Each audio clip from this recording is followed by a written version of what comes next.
La Cecoslovacchia, formatasi dopo la dissoluzione dell'impero austro-ungarico col trattato di Saint-Germain-en-Laye, era uno stato multietnico costruito intorno a una regione abitata prevalentemente da cechi e da slovacchi. La regione, al confine con l'Austria e la Germania, era abitata dai cosiddetti tedeschi dei Sudeti. Essendo situata al confine, era una zona di una certa importanza per la difesa della Cecoslovacchia, poiché la maggior parte delle fortificazioni difensive cecoslovacche erano concentrate in questa regione.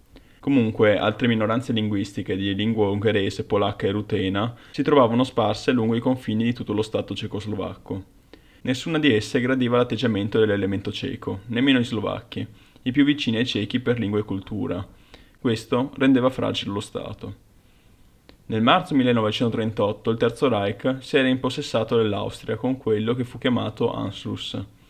A questo punto era largamente previsto che la prossima richiesta di Hitler sarebbe stata la regione dei Sudeti, con la sua popolazione germanofona di 3.250.000 abitanti, anche perché esisteva in Cecoslovacchia un partito nazista sudeto guidato da Konrad Henlein.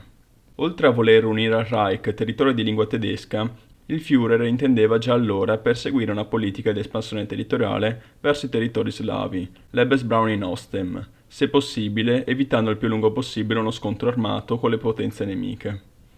Dopo l'ingrandimento della Germania con l'annessione dell'Austria, il territorio cecoslovacco si trovava in una nuova posizione strategica. Questo lembo di terra lungo e stretto veniva improvvisamente a configurarsi come una punta di freccia che penetrava fin quasi al centro geometrico della Grande Germania. Questa nuova situazione geografica faceva sì che lo Stato slavo venisse considerato come una potenziale portaerei straniera, al servizio degli stati nemici dei tedeschi, come Francia e Regno Unito, paesi legati diplomaticamente e militarmente allo Stato slavo. Dalla Boemia alla Moravia era infatti possibile raggiungere facilmente in aereo centri di vitale importanza come Berlino o Vienna. Di qui l'urgenza da parte di Hitler di occupare questo stato prima di altri. Il leader dei tedeschi sudeti, Konrad Henlein, offrì il partito tedesco dei Sudeti, SDP, come agente per campagna di Hitler. Henlein si incontrò con Hitler a Berlino il 28 marzo 1938, dove gli fu ordinato di effettuare richieste inaccettabili al governo cecoslovacco diretto dal presidente Edvard Beneš. Il 24 aprile, al congresso dell'SDP che si teneva a Karlovy Vary, Henlein pronunciò un discorso in cui richiedeva da parte cecoslovacca l'accettazione di 8 punti con richieste durissime e appositamente vaghe per poterne ampliare la portata. Come la precedente politica di appeasement di Hitler aveva mostrato, i governi di Francia e Regno Unito cercarono di evitare la guerra. Il governo francese, specialmente, non voleva affrontare la Germania da solo, pertanto seguì la strada del governo britannico e del primo ministro Neville Chamberlain. Chamberlain credeva che le richieste dei tedeschi e dei Sudeti fossero giuste e che le intenzioni di Hitler fossero limitate. Pertanto, sia Gran Bretagna che Francia consigliarono alla Cecoslovacchia di accettare le richieste dell'SDP. Beneš tuttavia resistette e il 20 maggio iniziò una parziale mobilitazione in risposta alle voci dei movimenti delle truppe tedesche. 10 giorni dopo, Hitler firmò una direttiva segreta, Fallgrum, Piano Verde, affinché la guerra contro la Cecoslovacchia non iniziasse dopo il 1 ottobre. Nel frattempo, il governo britannico chiese a Beneš di trattare attraverso un mediatore, dato che egli non desiderava peggiorare i legami del suo governo con l'Europa occidentale. Beneš accettò riluttante. Gli inglesi nominarono Lord Runciman e gli diedero istruzione di persuadere Beneš a trovare un accordo accettabile per i tedeschi dei Sudeti, perché ormai il partito di Henlein raccoglieva quasi la totalità del consenso fra i tedeschi di Cecoslovacchia. Alle elezioni comunali tenutesi a maggio, l'SDP aveva ottenuto l'85% del voto etnico tedesco.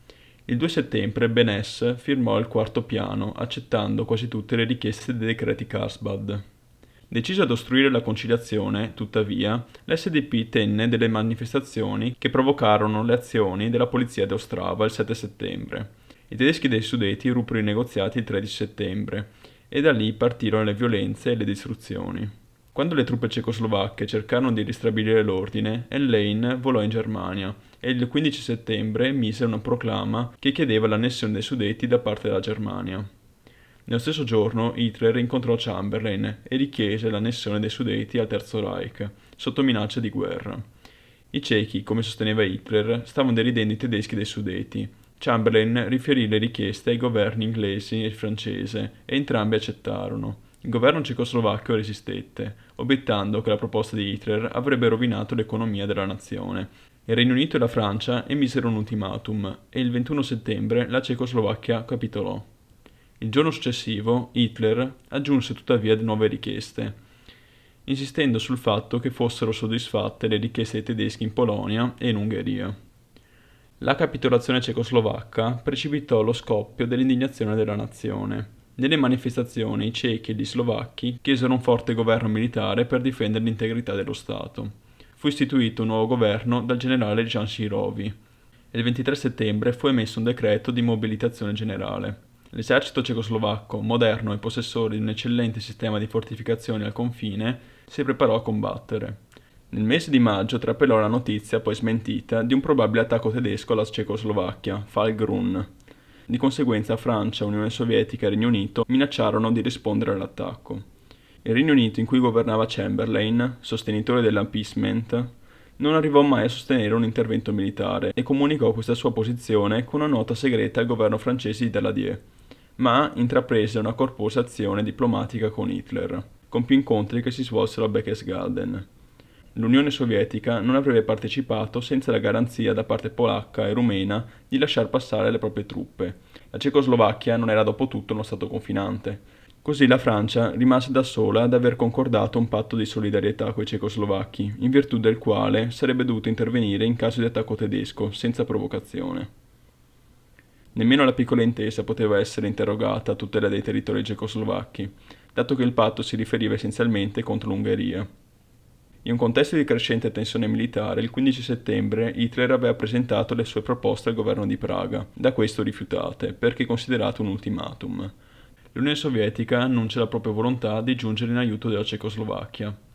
Benesse, tuttavia, rifiutò di andare in guerra senza il sostegno dei poteri occidentali. Nonostante la loro alleanza con la Cecoslovacchia, né la Francia né l'Unione Sovietica costituivano una garanzia del tutto affidabile per la sicurezza cecoslovacca, dato che erano impreparate militarmente e politicamente alla guerra. Inoltre una spedizione francese non sarebbe apparsa opportuna in prossimità delle elezioni generali, né la leadership di Daladier era così salda. Per quanto riguarda l'Unione Sovietica, non confinando con la Cecoslovacchia, non sarebbe stato possibile intervenire senza l'assenso di Polonia o Romania. Negato dalla prima per i cattivi rapporti che aveva maturato con la Repubblica Cecoslovacca, impegnandosi però a non tentare di ottenere territori appartenenti alla giovane Repubblica, lo svolgersi degli avvenimenti dimostrerà però il contrario, e la seconda per i timori che conservava sulle pretese sovietiche sulla Bessarabia, anche se finì comunque per concedere lo spazio aereo per il passaggio delle truppe, in quanto l'aviazione rumena non era ancora abbastanza efficace. Nessuna delle potenze dell'Europa occidentale si sentiva preparata alla guerra, a causa di una sovrastima della forza militare tedesca.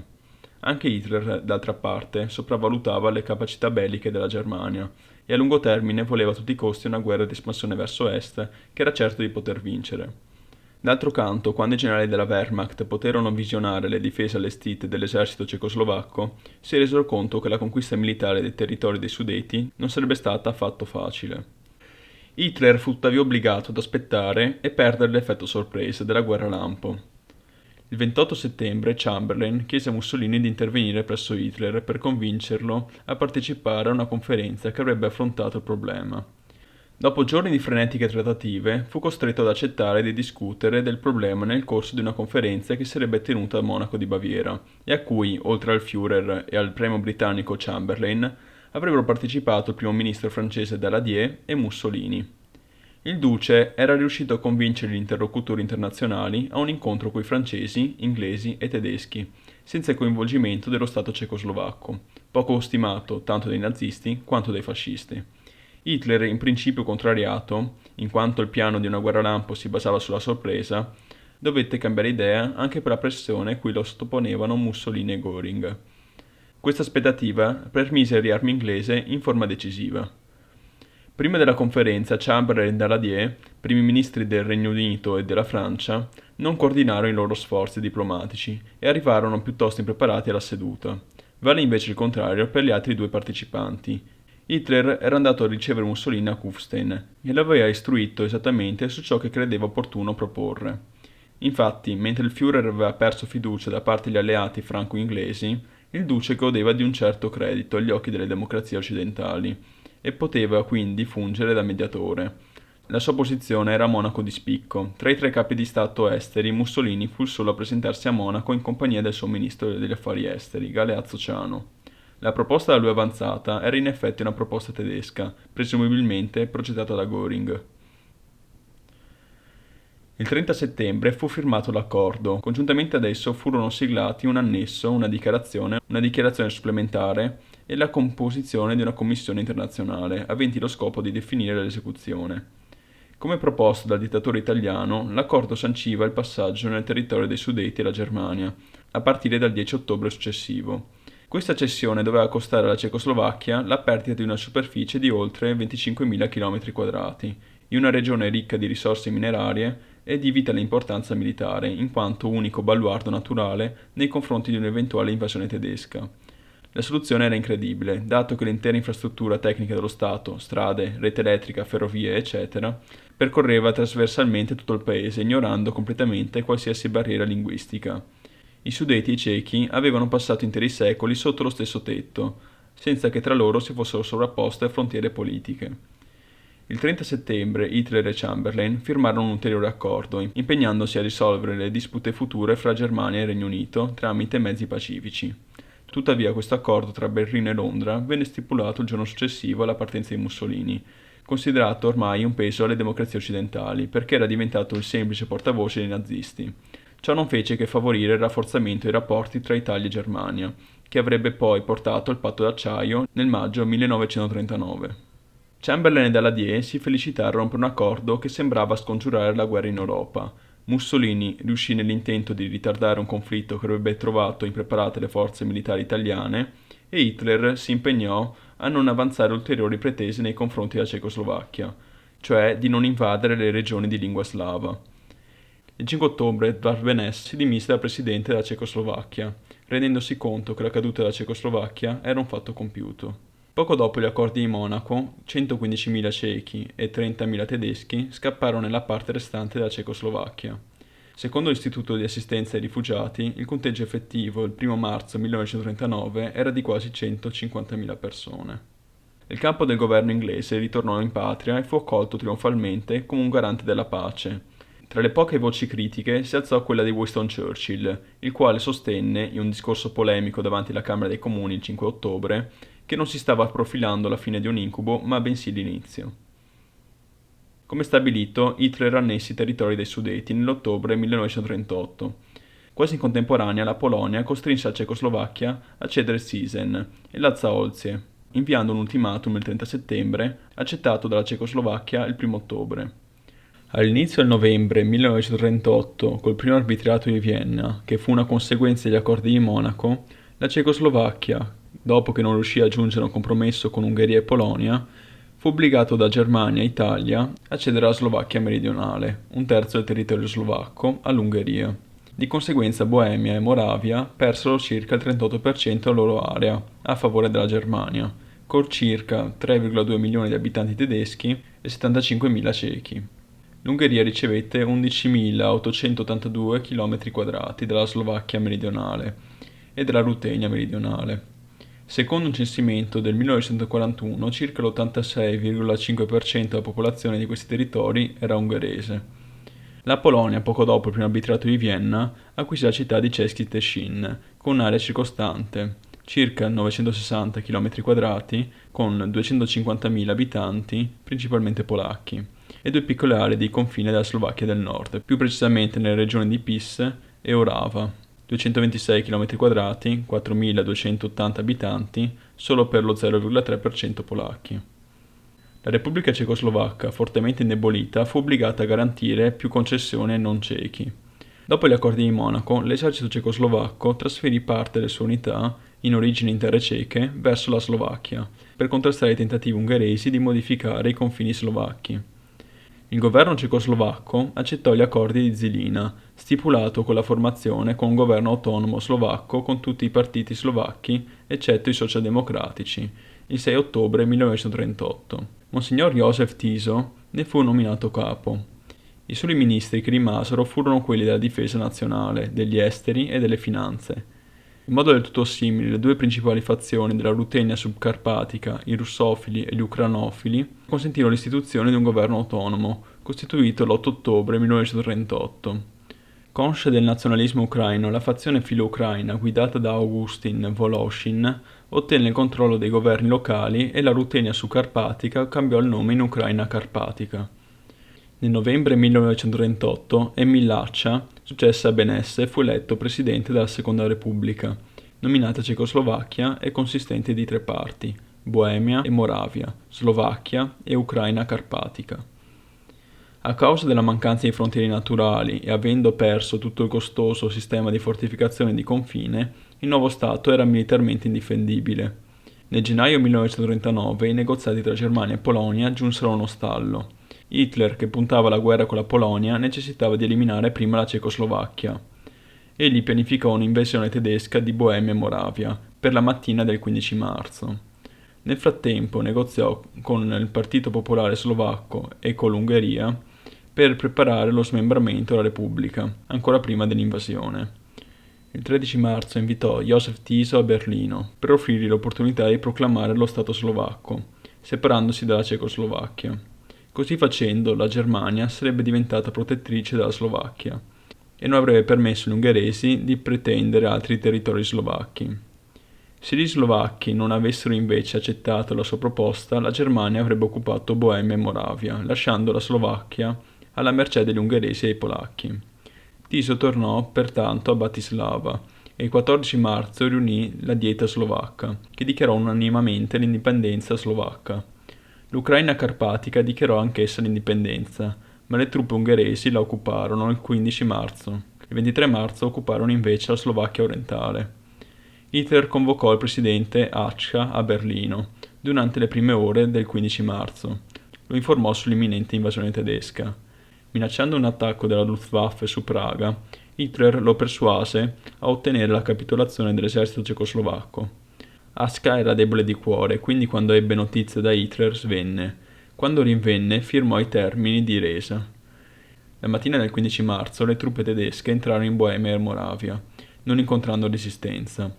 L'invasione ungherese dell'Ucraina Carpatica incontrò invece qualche resistenza, ma l'esercito ungherese fu in grado di abbatterla velocemente. Il 16 marzo Hitler si recò in Cecoslovacchia e dal castello di Praga proclamò Boemia e Moravia un protettorato tedesco. Così la Cecoslovacchia indipendente crollò, alla vigilia dell'aggressione straniera, anche per le tensioni interne. Di conseguenza la Cecoslovacchia interbellica, che era stata idealizzata dai suoi padri fondatori come un unico baluardo alla democrazia circondata da regimi fascisti e autoritari, fu annientata. Fu anche condannata dai suoi detrattori come creazione artificiale degli intellettuali e impossibile da portare avanti. Queste idee avevano in fondo una verità. La Cecoslovacchia interbellica comprendeva terre e popoli che erano ben lontani dall'essere integrati in un moderno Stato-nazione. Inoltre la predominanza dei cechi, che avevano sofferto la discriminazione durante gli Asburgo, non fu in grado di relazionarsi con le richieste delle altre nazionalità, anche se è da riconoscere che alcune delle richieste delle minoranze servivano come mero pretesto per giustificare l'intervento della Germania nazista. Considerando però che la Cecoslovacchia fu in grado di mantenere un'economia fiorente con un PIL superiore negli anni 30 anche a quello italiano e un sistema politico democratico anche in tali circostanze, l'esperienza della nazione costituì uno dei traguardi raggiunti nel periodo tra le due guerre.